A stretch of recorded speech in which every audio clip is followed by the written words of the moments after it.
ঘড়িতে ঠিক রাত 11:30 বাজে। এই সময় আম্মুর কাছে আবদার করলাম, আম্মু চালের গুঁড়া রুটি খাবো। যেহেতু দুপুরবেলা খুব সুন্দর করে ছোলার ডাল দিয়ে গরুর মাংস রান্না করছিলাম, আর ছোলার ডাল দিয়ে গরুর মাংস রান্না করলে না ওইটার সাথে চালের রুটি দিয়ে খেতে ভীষণ পছন্দ করি আমি। বলার সাথে সাথেই আম্মু একটা মিনিটও দেরি করে নাই, চালের গুঁড়া বের করেই একদম ডিরেক্টলি গরম পানি ফুটিয়ে ভালো করে চালের গুঁড়ো দিয়ে এখন আটাগুলা ছেনে নিচ্ছে। হ্যালো এভরিওয়ান, আসসালামু আলাইকুম। আশা করি সবাই ভালো আছেন। আলহামদুলিল্লাহ, আল্লাহর রহমতে আমরাও ভালো আছি। আম্মু যখন আটাটা ছিনতেছিল তখন আমাকে বলতেছিল যে যতদিন আমি পৃথিবীতে বেঁচে আছি ততদিন তোমার সমস্ত চাহিদাগুলো আমি পূরণ করব আমার সাধ্যের মধ্যে।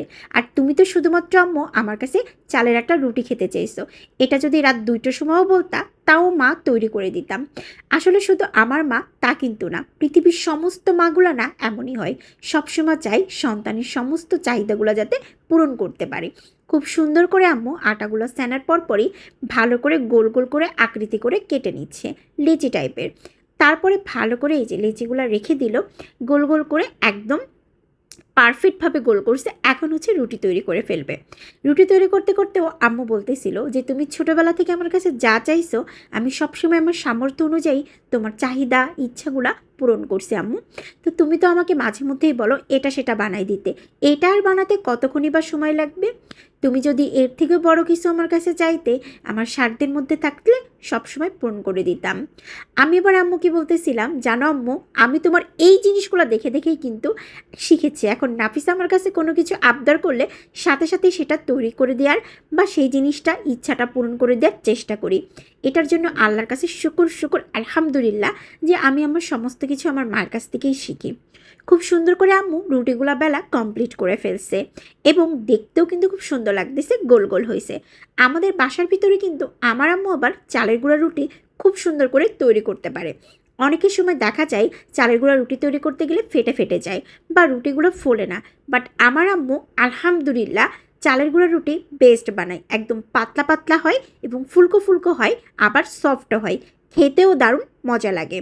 আর গরুর মাংসের সাথে তো খেতে ভীষণ পছন্দ করি আমি। আসলে আমরা যারা যশোর খুলনার মেয়েরা আছি তারা ম্যাক্সিমাম মেয়েরাই কিন্তু চালের আটার রুটি খুব পছন্দ করে। আমাদের যশোরে কিন্তু হাঁসের মাংস সাথে চালের রুটি খুব বেশি চলে, আর সেটা যদি শীতকালে হয় তাহলে তো পারফেক্ট।